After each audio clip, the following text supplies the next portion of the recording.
Hotel haunted भाग 18। इस कहानी के लेखक हैं प्रेम राठौड़। हेलो, मैं ऊटी के सिविल हॉस्पिटल से बोल रही हूँ। आपकी पत्नी रिया की हालत बहुत ख़राब है, आप जल्दी से यहाँ आ जाइए। इतना कहने के बाद फ़ोन कट हो जाता है। नर्स की बात सुनकर राज जैसे पत्थर का हो गया था। वो कुछ पल बोल ही नहीं पा रहा था। उसके हाथ में फ़ोन था, उसकी आंखें खुली की खुली ही रह गई थी। दोनों इस वक्त रोड के साइड पर खड़े थे। हवाएं इस वक्त बहुत तेज चल रही थी और ऊपर से बादलों के गरजने की भी आवाज़ आ रही थी। इन सब माहौल के बीच पास में गुजरती गाड़ियों के शोर के अलावा कुछ सुनाई नहीं दे रहा था। मनीष राज की ओर देखते हुए पूछता है, क्या हुआ राज, तुम इतने शॉक्ड क्यों लग रहे हो? किसका फ़ोन था? राज मनीष की ओर देखता है पर कुछ नहीं बोलता है। राज के कुछ न जवाब देने पर मनीष राज के कंधों पर पकड़ कर हिलाते हुए जोर से बोलता है, राज क्या हुआ, कुछ बोलो। वो ऊटी के सिविल हॉस्पिटल से फ़ोन आया था। रिया तो मिल गई है पर उन्होंने कहा कि रिया की हालत बहुत ख़राब है। तो फिर राज अभी तक यहाँ पर क्यों खड़े हो? हमें जल्द से जल्द सिविल हॉस्पिटल पहुँचना चाहिए। तुम गाड़ी में बैठो, मैं मिस्टर पाटिल को अभी फ़ोन करके इन्फॉर्म कर देता हूँ। मनीष राज को पकड़कर कार में बिठाता है। वह अभी भी शॉक से बाहर नहीं आ पाया था। मनीष जल्द ही कार स्टार्ट करता है और दोनों हॉस्पिटल की ओर निकल पड़ते हैं। कार इस वक्त रोड पर बहुत तेज़ी से आगे बढ़ रही थी। थोड़ी देर में दोनों हॉस्पिटल पहुंच जाते हैं। कार साइड में पार्क करके दोनों दौड़ते हुए हॉस्पिटल के अंदर पहुंचते ही राज रिसेप्शन पर एक लड़की बैठी हुई थी, उसे कहता है, हेलो मैम, मेरा नाम राज है। क्या आपने ही थोड़ी देर पहले मुझे फ़ोन किया था? मेरी पत्नी रिया कहाँ है, वो ठीक है ना? हाँ सर, मैंने ही आपको कॉल किया था, पर हाँ आप सीधा जाकर यहाँ से बाएं मुड़ जाइए, वहाँ पर इमरजेंसी वार्ड है, वहीं पर आपकी बीवी को एडमिट किया गया है। थैंक्स। इतना कहकर वह दोनों जल्दी से दौड़ते हुए वहाँ पहुँचते हैं। वहाँ पहुँचकर राज कमरे में देखता है तो रिया बेहोश होकर बेड पर लेटी हुई थी। उसके शरीर पर कई जगह घाव के बहुत गहरे निशान थे, जैसे किसी ने चाकू या किसी तेज हथियार से उस पर कई वार किए हो। उसका खून बहुत बह चुका था। रिया की यह हालत देखकर राज की आंखों से आंसू निकल जाते हैं। वह चेयर पर वो बैठकर रोने लगता है। मनीष उसके पास ही खड़ा था, पर इस बार राज को रोने से रोका नहीं, क्योंकि आप जिससे बहुत प्यार करते हो उसे दर्द में देखकर आपको भी अंदर से उतनी ही तकलीफ होती है। इसलिए ऐसी हालत में आंखों से आंसू निकलना जायज़ है। मनीष राज के पास आकर बैठता है। तभी वहाँ राजू और पाटिल भी पहुँच जाते हैं। वो दोनों भीगे हुए थे क्योंकि बाहर अब बारिश शुरू हो गई थी। वो अभी आपस में बात ही कर रहे थे कि डॉक्टर पेशेंट को होश आ गया। नर्स हॉस्पिटल के कमरे से चिल्लाती हुई भागी। नर्स की बात सुनकर वह चारों तुरंत खड़े हो गए। राज खिड़की के पास आकर अंदर देखने लगता है।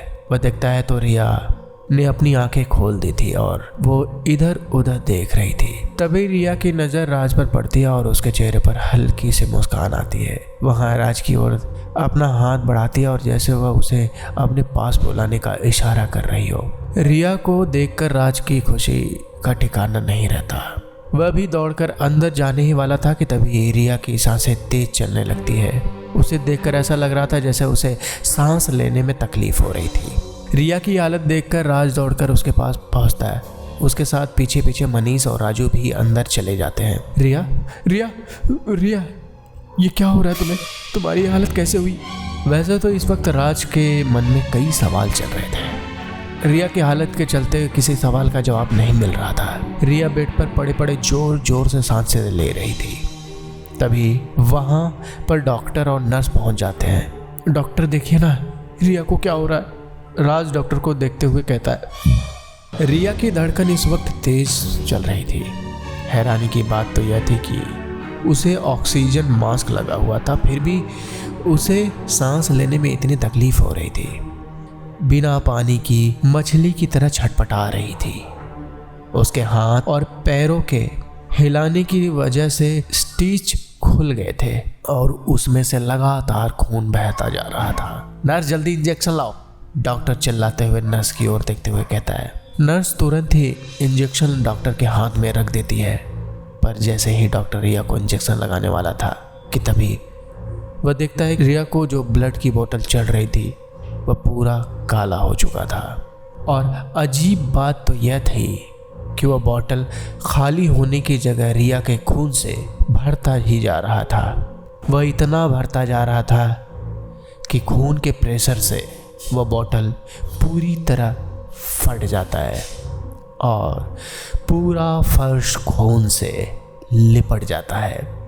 रिया के शरीर की पूरी नसें उपसी हुई थी और रिया का शरीर धीरे धीरे पतला और सफ़ेद होता जा रहा था, जैसे कोई अंदर से उसके शरीर का सारा खून चूस रहा हो।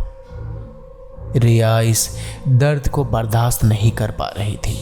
रिया का खून इतना बह चुका था कि वो अब बेड के नीचे टपक रहा था। उसका खून रुकने का नाम ही नहीं ले रहा था।